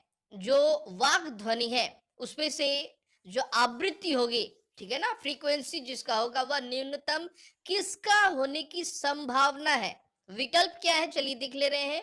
विकल्प है छोटी लड़की की, कोई भी एक छोटी गर्ल है उसकी की, ठीक है ना। नंबर ख में एक छोटे से लड़के की। और नंबर ग पुरुष की। नंबर घ महिला की। तो फ्रेंड्स जो वाक ध्वनि होती है उसकी जो आवृत्ति होती है फ्रेंड्स, ठीक है ना, वो आवृत्ति, ठीक है ना, वो आवृत्ति आखिर किसकी कम होने की संभावनाएं है या फिर कम होती है जनरली। तो फ्रेंड्स इसका उत्तर होगा पुरुष की। ध्यान से समझना है, उत्तर होगा पुरुष की। क्यों होगा फ्रेंड्स, चलिए समझते हैं। आप सभी जानते हैं फ्रेंड्स, जो पुरुष का जो आवाज होता है ना, ठीक है ना, जो फ्रीक्वेंसी होता है, जो आवृत्ति होता है, वो महिला की तुलना में वह कम होता है। ध्यान से समझना है। तो महिला से कम होने की जो संभावना होती है वह पुरुष की ही होती है। यहाँ पर सबसे कम जो होगी इन चारों में से वह महिला, और सिर्फ पुरुष की तुलना करें तो पुरुष की कम होगी, ठीक है ना। और छोटे लड़की की और छोटे लड़के की, अगर दोनों की अगर आवाज को लिया जाए फ्रेंड्स, ठीक है ना, समझने के लिए, तो आप सभी जानते हैं कि जो बच्चों की जो आवाज होती है उनकी आवृत्ति काफी ज्यादा होती है, ठीक है ना, ध्यान से समझना है। तो आवृत्ति काफी ज्यादा होती है सबसे पहले यहाँ बच्चे, छोटे से लड़की की, ठीक है ना। और उससे जो कम है, ठीक है ना, छोटे से लड़की की सबसे ज्यादा आवृत्ति होती है, उससे कम होते हैं लड़के की, देन होती है महिला की, और देन सबसे लास्ट हो रहा है यहाँ पर पुरुष की। ध्यान से समझना है, ठीक है ना।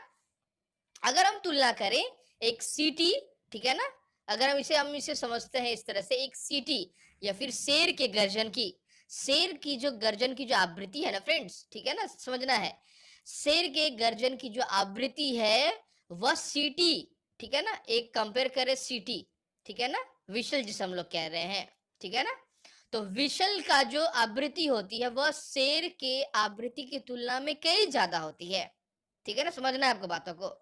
तो जिसका जो आवाज आप जानते हैं थोड़ा गंभीर स्वर होता है, मोटा आवाज होता है, वह पुरुषों का होता है, तो उनकी आवृत्ति ज्यादातर न्यूनतम होती है। ध्यान से समझना है फ्रेंड्स, ठीक है ना।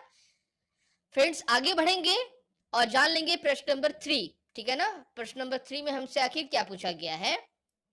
प्रश्न नंबर 3 में है कि निम्नलिखित कथनों में से सही कथन के सामने टी और गलत कथन के सामने एफ पर निशान लगाइए, ठीक है ना। तो आपको कुछ कथन दिए जा रहे हैं, समझना है, पहले कथन को समझना है, देन आपको टी और एफ लिखना है। यदि सही होगा तो ट्रू और गलत होगा तो एफ लिखना है। तो सवाल आखिर क्या है, नंबर क, चलिए देख ले रहे हैं। सवाल नंबर क में है, ध्वनि निर्वात में संचरित नहीं हो सकती। निर्वात यानी वायु शून्य जगह में, ठीक है ना। तो ध्वनि निर्वात में संचरित नहीं हो सकती, क्या यह बात सही है या गलत है। तो फ्रेंड्स यह बात बिल्कुल नहीं हो सकती है, ठीक है ना। तो बिल्कुल सही है, क्योंकि ध्वनि जो है वो ज्यादातर वायु शून्य जगह में ये संचरित नहीं हो सकती है। समझना है आपको बातों को, बिल्कुल ट्रू है, ठीक है ना। आगे बढ़ेंगे, नंबर ख में देख लेंगे कि किसी कंपित वस्तु के, ध्यान से समझना है, किसी कंपित वस्तु के प्रति सेकेंड, ठीक है ना, होने वाले दोलनों की संख्या इसका आवर्तकाल होता है क्या।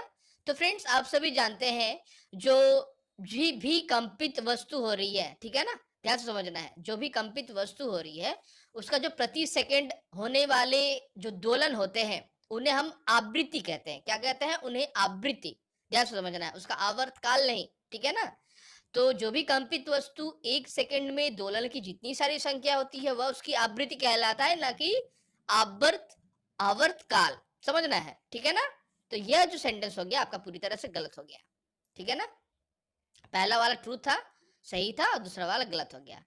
नंबर घ में आगे बढ़ेंगे, नंबर ग में, ठीक है ना। तो नंबर ग में पूछा गया है, यदि कंपन का आयाम, समझना है, यदि कंपन का आयाम अधिक है तो ध्वनि मंद होती है। तो फ्रेंड्स आपने भी जाना कि आखिर जो कंपन होती है आखिर उसका आयाम आखिर क्या होती है, ठीक है ना। कंपन का आयाम, ठीक है ना, इस ऊंचाई वाले जगह को हम लोग कह रहे हैं, ठीक है ना, उसके मेन बिंदु से ऊंचाई वाले जगह को हम लोग कह रहे हैं इसका आयाम। तो आयाम अगर अधिक होगा तो क्या ध्वनि मंद होगी। तो फ्रेंड्स यह जो बात है बिल्कुल पूरी तरह से गलत है कि आयाम अगर अधिक होगा तो ध्वनि मंद होगी। आयाम अगर ज्यादा होता है तो ध्वनि भी तीखी होती है। समझना आपको बातों को फ्रेंड्स, ठीक है ना। तो यह बात बिल्कुल गलत है। आगे बढ़ेंगे, देख लेंगे कि नंबर घ में आखिर हमसे क्या पूछा गया है। मानव कानों के लिए जो श्रव्यता, ठीक है ना, का जो परास है वह 20 हर्ट्ज से 20,000 हर्ट्ज है। बिल्कुल सही है फ्रेंड्स, क्योंकि मानव के जो कान होते हैं वो 20 हर्ट्ज से नीचे नहीं सुन पाते हैं और ना ही 20,000 हर्ट्ज से ऊपर सुन पाते हैं, ठीक है ना। आप सभी जानते हैं आवृत्ति, हर्ट्ज क्या होती है। आवृत्ति के परिमाप के लिए हम हर्ट्ज का उपयोग करते हैं। फ्रीक्वेंसी किस तरह से डिटरमाइन की जाती है, आवृत्ति किस तरह से परिमाप किया जाता है, तो हर्ट्ज की सहायता से। 20 हर्ट्ज से नीचे मनुष्य नहीं सुन सकता है और ना ही 20,000 हर्ट्ज से ऊपर जो है वह सुन सकता है, ठीक है ना। आपने वीडियोस में भी जाना कि आखिर हम किसे इंफ्रासोनिक साउंड कहते हैं, अल्ट्रासोनिक साउंड, इंफ्रासोनिक साउंड आखिर क्या है, ठीक है ना। अब हम लोग जान लेंगे कि आखिर प्रश्न नंबर अंगों में आखिर हमसे क्या पूछे गए हैं। जैसा आप सभी देख पा रहे हैं प्रश्न नंबर अंगों, ठीक है ना। कंपन की आवृत्ति जितनी कम होगी तारत्व पिच उतना ही अधिक होगा। तो फ्रेंड्स क्या ये बात सही है या गलत? फ्रेंड्स आपने वीडियोस में भी बार बार मैंने कहा आपको कि कंपन जो है, ठीक है ना, कंपन की आवृत्ति यानी फ्रीक्वेंसी जितना कम होगा, तारत्व पिच भी उतना कम होगा, क्योंकि कंपन की आवृत्ति जो होती है, आवृत्ति का पिच के साथ डायरेक्ट रिलेटेड है, ठीक है ना, बिल्कुल वह संपर्कित है, संबंधित है। अगर आवृत्ति ज्यादा होती है, ठीक है ना, ध्यान से समझना है, आवृत्ति जितनी मात्रा में अगर ज्यादा होगी तो तारत्व यानी पिच भी उतना ही ज्यादा होगा। अगर आवृत्ति अगर कम होती है तो तारत्व भी कम होगा। समझना है आपको बातों को। तो अगर किसी भी वस्तु के कंपन की आवृत्ति जितनी कम होगी, तारत्व उतना ही अधिक होगा। तो यह जो कथन है फ्रेंड्स, यह बिल्कुल पूरी तरह से गलत है। तारत्व उतना भी कम होगा, अधिक नहीं होगा फ्रेंड्स, ठीक है ना। समझना है आपको बातों को। इसीलिए ये जो कथन हो गया आपका पूरी तरह से गलत, ठीक है ना। तो आगे बढ़ेंगे, देख लेंगे कि अगले नंबर प्रश्न में आखिर हमसे क्या पूछा गया है। 6 में क्या पूछा गया है? अवांछित या अप्रिय ध्वनि को हम लोग संगीत कहते हैं। तो फ्रेंड्स यह कथन भी पूरी तरह से गलत है। संगीत उस मधुर ध्वनि को कहते हैं जो एक बिल्कुल फ्लोलेस, एक फ्लो है संगीत का। संगीत में एक जनरली एक प्रॉपरली फ्लो होता है, सुनने में काफी मधुरता प्रतीत होती है फ्रेंड्स, ठीक है ना, उसे हम लोग संगीत कह रहे हैं। अवांछित या फिर अप्रिय ध्वनि को हम लोग संगीत क्या कहते हैं? तो उसे हम संगीत नहीं कहते हैं, उसे हम कहते हैं शोरगुल, ठीक है ना, शोर शराबा हम कहते हैं। क्योंकि शोर शराबा में जो ध्वनि का जो एक बिल्कुल तरंग है, कंपन है, जो आवृत्ति होती है, वह रेगुलरिटीज नहीं होती है, वह इरेगुलर वे में वह होती है, इसलिए वह शोरगुल है। समझना है आपको बातों को फ्रेंड्स, ठीक है ना। तो अवांछित या अप्रिय ध्वनि को हम क्या संगीत कहते हैं? तो इसका उत्तर होगा फ्रेंड्स, यह बिल्कुल पूरी तरह से गलत है। अवांछित या फिर अप्रिय ध्वनि को हम लोग शोरगुल कहते हैं। आगे बढ़ेंगे फ्रेंड्स, देख लेंगे कि आखिर नेक्स्ट सवाल में हमसे क्या पूछा गया है। प्रश्न नंबर 6, शोर प्रदूषण आंशिक श्रवण अशक्तता उत्पन्न कर सकता है। तो फ्रेंड्स यह बात बिल्कुल पूरी तरह से सच है, ठीक है ना। जो शोर शराबा होता है, जो नॉइज होता है ना फ्रेंड्स, वह कुछ देर के लिए, आंशिक यानी कुछ देर के लिए, कुछ समय के लिए, श्रवण यानी सुनने, ठीक है ना, श्रवण यानी सुनना, अशक्तता यानी आप कुछ देर के लिए आप ऐसा लगेगा कि आप बहरे हो गए हैं, आप कुछ नहीं सुन पा रहे हैं। तो यह बात पूरी तरह से सच है कि जो शोर जो होता है, जो शोरगुल हो रहा है, अगर उसमें आप कुछ समय के लिए रहें शोरगुल में, तो आप ऐसा लगेगा आपको कि आप जो है कुछ आंशिक रूप से आप बहरे हो गए हैं, या फिर आप सुन नहीं पा रहे कुछ समय के लिए, कुछ सेकेंड्स के लिए, फिर कुछ मिनट्स के लिए ऐसा होता है। लेकिन फिर से हमारा बॉडी जो है वह पूरी तरह से एनवायरनमेंट को ग्रास्प कर लेता है, और फिर से जिस तरह से हम पहले सुन रहे थे उसी तरह से हम सुन सकते हैं। लेकिन कुछ देर के लिए अगर आप ऐसे किसी शोर प्रदूषण वाले जगह में अगर चले जाएं, तो वहां से बाहर निकलने के बाद आपको लगता है कि वह कानों में अभी भी वह आवाजें हैं, इसीलिए आप आसपास की आवाजों को या फिर जो भी बात बोल रहे हैं उसको आप सुनने में असमर्थ होते हैं। इसीलिए यह कथन पूरी तरह से सच है कि शोर प्रदूषण आंशिक श्रवण अशक्तता उत्पन्न कर सकता है। यह बात बिल्कुल पूरी तरह से सच है फ्रेंड्स, यानी ये ट्रू है, ठीक है ना। फ्रेंड्स हम लोग आगे बढ़ेंगे और देख लेंगे कि आखिर प्रश्न नंबर 4 में आखिर हमसे क्या पूछे गए हैं। आप सभी देख पा रहे हैं प्रश्न नंबर 4, उचित शब्दों द्वारा रिक्त स्थानों की पूर्ति कीजिए। जो उचित शब्द के द्वारा आपको कथनों को भरना है और वाक्य को पूरा करनी है, ठीक है ना।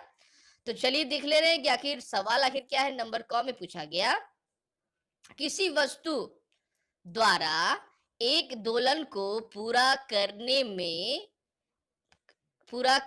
में लिए गए समय को हम क्या कहते हैं? ध्यान से समझना है। किसी वस्तु के द्वारा, ठीक है ना, एक दोलन को पूरा करता है तो उसे हम लोग आवर्त काल कहते हैं फ्रेंड्स, ठीक है ना, समझना है। किसी वस्तु के द्वारा एक दोलन को पूरा करने में लिया गया जो समय है वह आवर्त काल का होता है। और आवृत्ति क्या होती है? एक सेकंड में वह किस तरह वह दोलन जो है एक सेकंड में कितनी बार वह पूरा हो रहा है। ठीक है ना, समझना है आपको। यानी आवर्त काल और आवृत्ति ये दोनों में काफी डिफरेंस है, आपको कंफ्यूजन नहीं होना फ्रेंड्स। ठीक है ना, एक सेकेंड्स में कितनी बार दोलनों की संख्या हो रही है, एक सेकेंड्स में दोलनों की संख्या कितनी बार हो रही है वह आवृत्ति कहलाता है। और आवर्त काल क्या होता है? किसी वस्तु के द्वारा एक दोलन को पूरा करने में लिया गया समय को हम आवर्त काल कहते हैं। ठीक है ना, आगे बढ़ेंगे फ्रेंड्स, देख लेंगे नंबर ख में आखिर हमसे क्या पूछा गया है। नंबर ख आप देख पा रहे हैं, प्रबलता कंपन के डैश से निर्धारित होती है। तो फ्रेंड्स जो प्रबलता है, ठीक है ना, वह कंपन के किससे निर्धारित होती है? तो फ्रेंड्स आप सभी जानते हैं, आपने वीडियोस में भी जाना, जो प्रबलता होती है, ठीक है ना, वह कंपन के आयाम से निर्धारित होती है। आयाम, ठीक है ना, जो इस तरह की जो ऊंचाई थी, समझना है आपको बातों को फ्रेंड्स, ठीक है ना, वह आयाम से निर्धारित होती है, समझना है। अगर आयाम जो है वह ऊंचा होगा, ये हाइट्स अगर जितना भी ऊंचा होगा, ठीक है ना, तो ध्वनि की जो प्रबलता है वह काफी तीखी होगी। ठीक है ना, समझना है आपको बातों को, वह लाउडनेस होगा का आवाज का। तो प्रबलता कंपन के आयाम से निर्धारित होती है। ठीक है ना, समझना है। आगे बढ़ेंगे, देख लेंगे नंबर गौ में हमसे क्या पूछे गए हैं। नंबर गौ आप देख पा रहे हैं, आवृत्ति का मापक मात्रक क्या है? तो फ्रेंड्स आवृत्ति यानी फ्रीक्वेंसी, ठीक है ना, फ्रीक्वेंसी का मात्रक क्या है? तो वह है हर्ट्ज। ठीक है ना, आपने वीडियोस में भी जाना कि आखिर आवृत्ति का जो मात्रक होता है उसे हम लोग हर्ट्ज कह रहे हैं। ठीक है ना, तो 1 हर्ट्ज कहने का तात्पर्य क्या हुआ? 1 ऑसिलेशंस इन पर सेकेंड्स, यानी 1 ऑसिलेशंस 1 दोलन की गति, एक बार में दोलनों की संख्या। ठीक है ना, तो 1 हर्ट्ज। अगर हम कहें 5 हर्ट्ज यानी एक सेकंड में दोलन की संख्या 5 बार हुई तो 5 हर्ट्ज। ठीक है ना, एक सेकंड्स में, समझना है आपको बातों को। मनुष्य के सुनने की शक्ति है 20 हर्ट्ज से 20,000 हर्ट्ज के बीच, यानी 20 एक सेकंड में अगर दोलनों की संख्या अगर 20 बार होती है, ठीक है ना, तो ही मनुष्य जो है उस आवाज को सुन सकता है। उससे नीचे के आवाज को मनुष्य जो है वो सुनने में असमर्थ है। ठीक है ना, जिसे हम लोग इंफ्रासोनिक साउंड भी कह रहे हैं। ठीक है ना, समझना आपको बातों को। तो वह आवृत्ति का मात्रा क्या हुआ? हर्ट्ज। और आगे बढ़ेंगे, देख लेंगे अगले सवाल में क्या पूछा गया है। नंबर घ में अवांछित ध्वनि को हम क्या कहते हैं? जो ध्वनि हम नहीं चाहते हैं उस तरह का ध्वनि हो, अवांछित, ठीक है ना, हमारी इच्छा के विरुद्ध है जो, तो अवांछित ध्वनि को हम लोग शोर कहते हैं। ठीक है ना, समझना है आपकी बातों को। तो फ्रेंड्स चलिए देख ले रहे हैं कि आखिर प्रश्न नंबर अंगों में हमसे आखिर क्या पूछे गए हैं। आप देख पा रहे हैं, ध्वनि की तीक्ष्णता कंपनों की डैश से निर्धारित होती है। तो फ्रेंड्स आप सभी जानते हैं कि जो ध्वनि की तीक्ष्णता है वह कंपन की आवृत्ति, ध्यान से समझना है, ध्वनि की तीक्ष्णता कंपनों की आवृत्ति से निर्धारित होती है। यहाँ पर क्या होगा? आवृत्ति यानी फ्रीक्वेंसी से निर्धारित होती है। तो फ्रेंड्स एक साधारण रूप से एग्जाम्पल के रूप में मैंने आपको वीडियोस में भी बताया कि जो पुरुष है ना फ्रेंड्स, उसकी जो तीक्ष्णता है ध्वनि की, वह उनकी तुलना अगर महिला से की जाए तो वह काफी कम है। इसलिए महिलाओं के आवाज की यानी ध्वनि की जो तीक्ष्णता होती है, उनके कंपनों की जो संख्या होती है, वह पुरुषों की तुलना में कई ज्यादा होती है। ध्यान से समझना आपको, ठीक है ना। आगे बढ़ेंगे फ्रेंड्स, देख लेंगे प्रश्न नंबर 5 में हमसे क्या पूछा गया है। प्रश्न नंबर 5 आप देख पा रहे हैं, एक दोलन 4 सेकंड में 40 बार दोलन करता है, इसका आवर्तकाल और आवृत्ति ज्ञात कीजिए।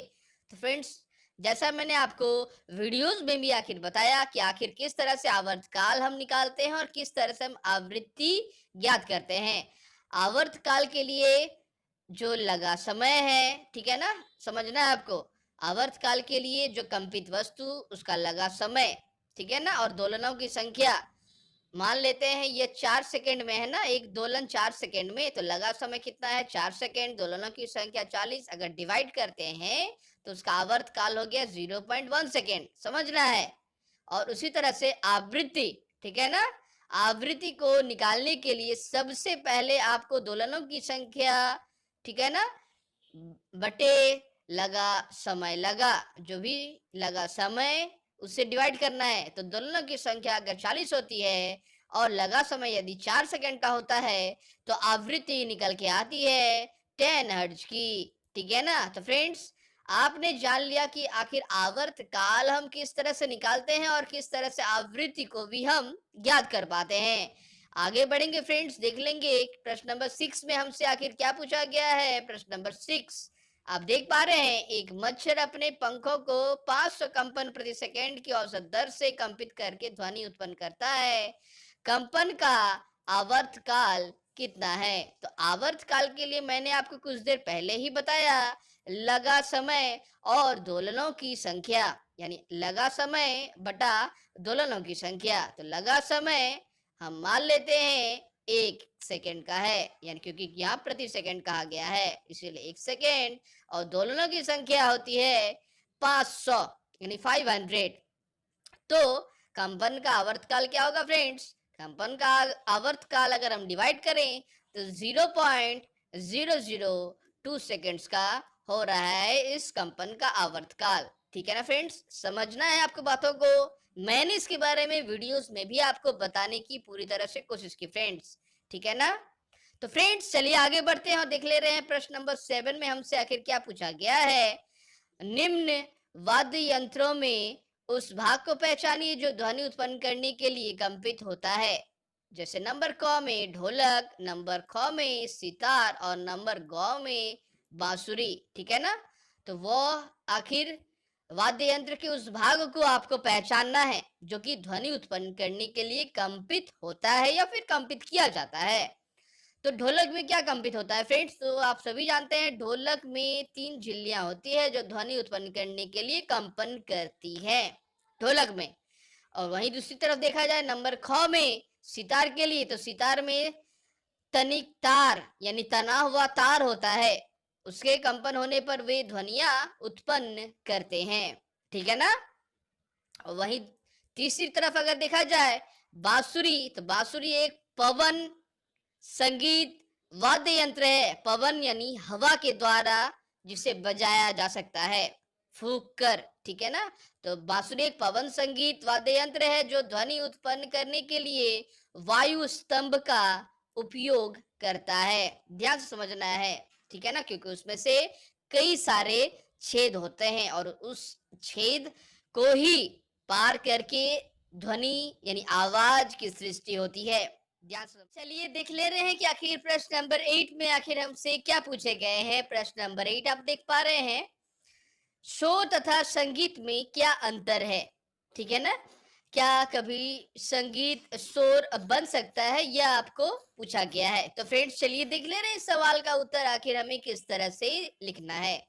तो फ्रेंड्स आपको ऐसे उत्तर के रूप में आपको लिखना है कि संगीत एक ध्वनि है जो एक मधुर अनुभव उत्पन्न करती है, जबकि शोर एक अवांछित और अप्रिय ध्वनि है। संगीत प्रकृति, संगीत वाद्य यंत्र आदि द्वारा उत्पन्न होती है। शोर वाहनों के हॉर्न, मशीनों द्वारा उत्पन्न होती है। संगीत भी शोर का रूप धारण कर सकती है। अगर संगीत को ज्यादा ऊंची आवाज में चलाया जाए तो क्या होगा, या फिर यदि संगीत को ज्यादा ऊंची आवाज में चलाया जाए या फिर बहुत सारे संगीत एक ही समय में जोर शोर से चलाया जाए तो फिर क्या उत्पन्न होगा, वह म्यूजिक व संगीत शोर में तब्दील हो जाएगा। फ्रेंड्स समझना है आपको बातों को, ठीक है ना। तो यानी संगीत एक ध्वनि है जो एक मधुर अनुभव उत्पन्न करती है, लेकिन जब बहुत सारे संगीत को एक साथ चला देते हैं हम लोग तो वह संगीत भी शोर में चेंज हो जाती है, ठीक है ना। इसके अलावा जो शोर है वह मशीन के द्वारा उत्पन्न होता है, वाहनों की आवाज से, हॉर्न से उत्पन्न होता है, आप सभी जानते हैं।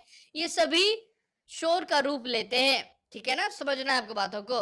आगे बढ़ेंगे फ्रेंड्स, देख लेंगे प्रश्न नंबर 9 में आखिर हमसे क्या पूछा गया है। प्रश्न नंबर 9 आप देख पा रहे हैं, अपने वातावरण में शोर प्रदूषण के स्रोतों की सूची बनाएं। तो फ्रेंड्स चलिए देख ले रहे हैं कि आखिर हमारे आसपास में वातावरण में जो शोर प्रदूषण के जो स्रोत है, जो सोर्स है, उनकी सूची के रूप में आप क्या लिखेंगे? उनकी सूची के रूप में आपको एज अ उत्तर के रूप में लिखना है कि शोर प्रदूषण के प्रमुख कारण वाहन की आवाजें हैं, विस्फोट जिनमें पटाखे फोड़ना, मशीन, ठीक है ना, लाउड स्पीकर आदि शामिल हैं। ठीक है ना, आप सभी जानते हैं लाउड स्पीकर से भी जो आवाजें हैं काफी जोर से आती हैं। ठीक है ना, या फिर मशीन्स बहुत सारे चलते हैं तो काफी जोर से ये आवाज आती है। ठीक है ना, इसके अलावा जब भी स्टोन वगैरह, स्टोन के ग्राइंडिंग हो, स्टोन को काटना हो, कटिंग हो, उसमें भी काफी सारी सोर्स होती है। तो घर के स्रोतों से भी शोर प्रदूषण होता है। ऊंची आवाज में चलाए गए टेलीविजन, ट्रांजिस्टर रेडियो, कुछ रसोई घर के उपकरण, ठीक है ना, कूलर हो गया, वातानुकूलक हो गया, सभी शोर प्रदूषण के लिए उत्तरदायी हैं। ठीक है ना, ऐसा समझना है, ऐसा ध्वनि जो काफी किसी को अवांछित रूप से होती है। ठीक है ना, यानी इच्छा के अनुसार नहीं होती है। ठीक है ना, समझना है, तो वह प्रदूषण हो जाती है। और संगीत एक मधुरमय, ठीक है ना, एक आवाज है, एक ध्वनि है, समझना है आपको। तो फ्रेंड्स शोर प्रदूषण का जो लिस्ट है, जो कि स्रोत है, ठीक है ना, शोर प्रदूषण के सोर्सों का जो लिस्ट है, उसकी सूची जो है उससे आपको कुछ इस तरह प्रकार से आपको उत्तर में लिखना है। आगे बढ़ेंगे, देख लेंगे प्रश्न नंबर 10 में आखिर हमसे क्या पूछा गया है। प्रश्न नंबर 10, वर्णन कीजिए कि शोर प्रदूषण मानव के लिए किस प्रकार से हानिकारक है। तो फ्रेंड्स आप सभी जानते हैं जो शोर होता है ना फ्रेंड्स, उससे हमारे जो नर्व्स होते हैं, जो शिराएं होती है, ठीक है ना, जो ऊतक होते हैं, उसमें काफी ज्यादा हानियां होती है। ठीक है ना, समझना है आपको बातों को। तो फ्रेंड्स आपको लिखना है ऐसा उत्तर के रूप में कि अनिद्रा, अति तनाव, उच्च रक्तचाप, चिंता तथा अन्य स्वास्थ्य संबंधी विकार शोर प्रदूषण से उत्पन्न हो सकते हैं। ठीक है ना, बहुत समय ऐसा देखा गया है कि नींद नहीं आती है, या फिर अनिद्राएं होती हैं, उच्च रक्तचाप होता है, ठीक है ना, या फिर चिंताएं होती है, तो शोर के कारण हो सकती हैं। ठीक है ना, लगातार प्रबल ध्वनि के प्रभाव में रहने वाले व्यक्ति के सुनने की क्षमता अस्थायी रूप से या फिर स्थायी रूप से कम हो जाती है। ऐसे वर्कर या फिर ऐसे लोग, बहुत समय ऐसा देखा गया है कि जो ऐसे कारखानों में काम करते हैं जहां पर काफी सारी शोरगुल होती है, तो वह आदमी जब काम करने के बाद, ठीक है ना, जब काम की अवधि समाप्त हो जाती है, जब घर आते हैं, तो वह जनरली आवाज जो होते हैं उसे वह सुन नहीं पाते हैं। वह खुद चिल्ला कर कहते हैं, खुद ऊंची आवाज में कहते हैं, और उनसे अगर कुछ कहना भी होता है तो ऊंची आवाज में, ऊंची ध्वनिया में हमें कहनी पड़ती है, तभी वह सुन पाते हैं, क्योंकि ऐसा हो गया है। ठीक है ना, वो अभ्यस्त हो चुके हैं कि वह ऊंचे सुनेंगे, तो उनकी जो सुनने की जो क्षमता है ना, वह कहीं ना कहीं रूप से वह जो है वो डैमेज हुई है, वह खराब हुई है। ठीक है ना, इसे आपको समझना है। ठीक है ना, आगे बढ़ेंगे, प्रश्न नंबर 11 में हम लोग देख लेंगे कि आखिर हमसे क्या पूछा गया है। प्रश्न नंबर 11 आप देख पा रहे हैं, आपके माता पिता एक मकान खरीदना चाहते हैं। उन्हें एक मकान सड़क के किनारे तथा दूसरा सड़क से 3 गली छोड़कर देने का प्रस्ताव किया गया। आप अपने माता पिता को कौन सा मकान खरीदने का सुझाव देंगे, और अपने उत्तर की व्याख्या भी करें कि ऐसा आप क्यों करेंगे। तो फ्रेंड्स आप सभी जानते हैं जो कि सड़क के किनारे जितने भी वाहन चलते हैं, काफी सारे शोरगुल होती है। ठीक है ना, सभी प्रकार के वाहन में जो हॉर्न होते हैं वो बजने रखते हैं। अगर सड़क के किनारे अगर आप मकान लेते हैं, शोरगुल हमेशा होता है। नहीं आप पढ़ाई में कंसंट्रेशन कर सकते हैं, नहीं किसी चीज को आप पढ़ सकते हैं। ठीक है ना, इसके अलावा अनिद्राएं, कुछ देर पहले आपने जानी, अनिद्राएं, उच्च रक्तचाप, तनाव, चिंता, इन सभी का जो कारण है वह कहीं ना कहीं शोरगुल हो सकता है। इसीलिए ज्यादातर ऐसे जो मकान होते हैं जो सड़क से थोड़ा पीछे होते हैं, सड़क से थोड़ा दूर होते हैं, ठीक है ना, या फिर आप कह सकते हैं जो कि शहरों से काफी दूर होती हैं, उनके जो शारीरिक जो स्वस्थताएं हैं वह काफी अच्छी होती है, यानी शारीरिक रूप से उनका स्वस्थ होते हैं, वो हेल्दी होते हैं। ठीक है ना, समझना है आपको बातों को। तो फ्रेंड्स आप उत्तर के रूप में क्या लिखेंगे फ्रेंड्स? आप उत्तर के रूप में लिखेंगे कि सड़क के किनारे शोर प्रदूषण ज्यादा है, इसलिए मैं एक ऐसे मकान का सुझाव दूंगा जो सड़क के किनारे से 3 गली दूर है, क्योंकि वहां प्रदूषण, ठीक है ना, प्रदूषण स्तर वायु का और शोर दोनों का, ठीक है ना, कुछ हद तक कम ही होगा। ध्यान से समझना है। और सड़क के किनारे रहने पर वायु प्रदूषण तो होती है, ठीक है ना, शोर के प्रदूषण होते हैं, वायु की भी प्रदूषण जो है वह काफी ज्यादा रूप में होती है, क्योंकि वाहनों से निकलने वाला जो धुआं होता है, जिसमें विभिन्न तरह के ऑक्साइड जो होते हैं वो मिले होते हैं, वह कहीं ना कहीं आप एज ए ऑक्सीजन के रूप में आप ले रहे हैं। इसलिए जो भी मकान सड़क से दूर होंगे वह सही रूप से होंगे। ठीक है ना, समझना है आपकी बातों को। आगे बढ़ेंगे, प्रश्न नंबर 12 में देख लेंगे कि आखिर हमसे क्या पूछा गया है। मानव वाक्य यंत्र का चित्र बनाइए और तथा इसके कार्य की अपने शब्दों में ही व्याख्या कीजिए। तो मानव के जो वाक्य यंत्र है वो आखिर क्या है, किस प्रकार से वो काम करते हैं, वो आपको बताना है। तो मानव वाक्य यंत्र का पहले चित्र भी बनाना है फ्रेंड्स, ठीक है ना। तो सबसे पहले आपको लिखना है कि मानवों में ध्वनि वाक्य यंत्र या फिर कंठ के द्वारा उत्पन्न होती है। वाक्य यंत्र या कंठ के आर पार दो वाक तंतु इस प्रकार से तनिक होते हैं कि उनके बीच में वायु के निकलने से एक संकीर्ण झिरी बनती है। गैप, झिरी मतलब गैप, ठीक है ना, एक झिरी बनती है। जब फेफड़े वायु को बलपूर्वक झिरी से बाहर निकालते हैं तो वाक तंतु कंपित होते हैं, जिससे ध्वनि उत्पन्न होती है। वाक तंतुओं से जुड़ी मांसपेशियां, समझना है, वाक तंतु से जुड़ी मांसपेशियां तंतुओं को तना हुआ या ढीला कर सकती है। जब वाक तंतु तने हुए और पतले होते हैं तब वाक ध्वनि का प्रकार या उसकी गुणता उस वाक ध्वनि से भिन्न होती है। आप देख पा रहे हैं मानव के जो वाक यंत्र है ना फ्रेंड्स, आप देख पा रहे हैं ये कंठ का बाहर वाला हिस्सा, ठीक है ना, कार्टिलेज का बना हुआ आप देख पा रहे हैं। और यहाँ पर वाक्य यंत्र और ये जो गैप है ना फ्रेंड्स, इस गैप को हम लोग ही झिरी कह रहे हैं। समझना आपकी बातों को फ्रेंड्स, ठीक है ना। इसी चित्र को अच्छे से यहाँ पर दिखाया गया है कि मानव के वाक्य यंत्र जो है वो किस प्रकार के होते हैं। ये जो लचीला है यह और यह वाला पोर्शन, ठीक है ना, इनके यह बिल्कुल तना हुआ होता है, ये छोट बढ़ते हैं, कमते हैं और ध्वनि जो है वह उत्पन्न होती है। समझना है आपको बातों को। तो इस प्रकार से आपको ड्राइंग भी कर देनी है। अगर इस प्रकार का सवाल आखिर आपके एग्जाम्स में अगर आता है, ठीक है ना, आपको इस तरह से ड्राइंग भी बना देनी है फ्रेंड्स, ठीक है ना। और आगे बढ़ेंगे, देख लेंगे कि प्रश्न नंबर 13 में आखिर हमसे क्या पूछा गया है। प्रश्न नंबर 13, आकाश में तड़ित तथा मेघ गर्जन की घटना एक समय पर तथा हमसे समान दूरी पर घटित होती है। हमें तड़ित पहले दिखाई देती है, मेघ का जो गर्जन है, जो आवाज है, वह बाद में सुनाई देता है। क्या आप इसकी व्याख्या कर सकते हैं? तो फ्रेंड्स आप सभी जानते हैं जो आकाश में तड़ित मेघ गर्जन, ठीक है ना, यानी आकाश में थंडर, जो आप लाइटनिंग आप देखते हैं, जो आवाज आप सुनते हैं, तो आप आवाज को बाद में सुनते हैं लेकिन लाइटनिंग को आप पहले ही देख लेते हैं। इसके पीछे का रीजंस क्या है, ऐसा क्यों होता है, तो वह बात ही आपसे पूछी जा रही है, ठीक है ना। तो फ्रेंड्स आप सभी जानते हैं कि साउंड्स की जो गति होती है, ठीक है ना, साउंड की गति 330 मीटर पर सेकेंड होती है, वहीं प्रकाश की गति 3 करोड़ मीटर पर सेकेंड होती है। ध्यान से समझना है। तो प्रकाश ध्वनि की तुलना में बहुत तेजी से यात्रा करती है, यही कारण है कि तड़ित पहले देखी जाती है और मेघार्जन बाद में सुनाई देती है। काफी इंपॉर्टेंट सवाल है फ्रेंड्स, कई बार एग्जामिनेशंस में भी पूछा गया है, ठीक है ना, समझना।